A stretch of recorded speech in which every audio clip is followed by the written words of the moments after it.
उत्तर प्रदेश के जिला सहारनपुर के सौरभ बब्बर और उनकी पत्नी मोना बब्बर के हरिद्वार की गंगा नहर में छलांग लगाकर जान देने की घटना से लोग अब तक उबर नहीं पा रहे हैं।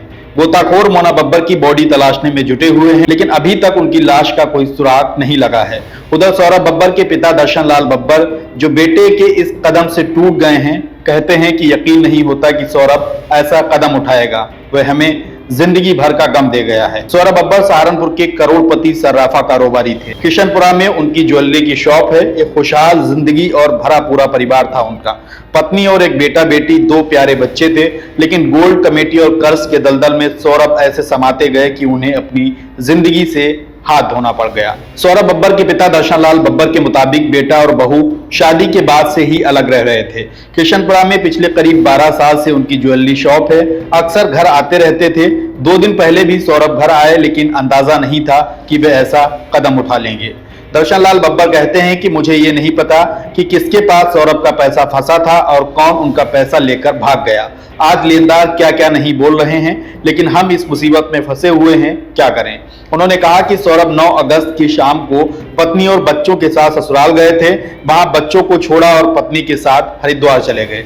11 अगस्त को हमें लोगों से यह पता लगा कि सौरभ ने गंगा नहर में कूदकर जान दे दी है और उनकी बॉडी बरामद हुई है। इस घटना से पहले सौरभ ने 10 अगस्त को एक नोट लिखा था, जिसमें अपने इस कदम की जानकारी दी थी। सौरभ ने अपने नोट में लिखा कि मैं सौरभ बब्बर कर्जों के दलदल में इस कदर फंस गया हूं कि बाहर निकलने का कोई रास्ता नहीं बचा है।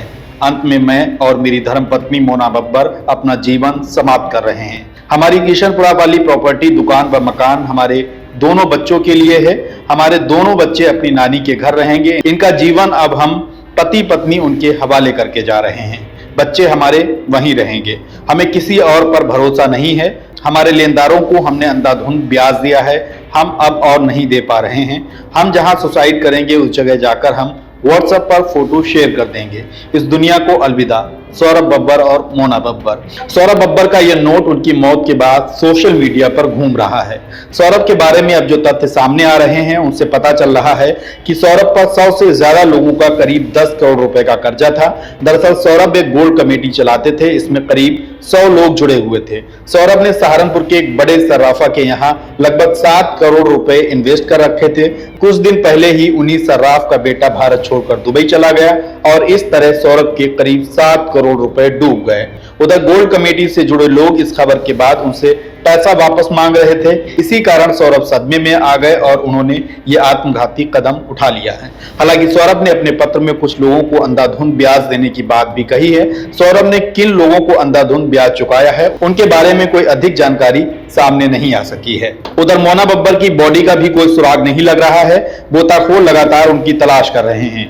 सहारनपुर की इस घटना ने लोगों को झकझोर डाला है और इस घटना के बाद से मानसिक हालत और तनाव से पार पाने को लेकर बहस छिड़ गई है। सौरभ बब्बर के इस कदम से लोग उनके परिवार के प्रति संवेदनाएं जता रहे हैं, लेकिन सौरभ, जिन्होंने सोचा था कि जान देकर वे कर्ज से मुक्ति पा लेंगे, तो उनके लेनदार अभी भी घर की खाक छान रहे हैं। सौरभ के 2 बच्चे हैं जो माता पिता के इस कदम से सहम गए हैं।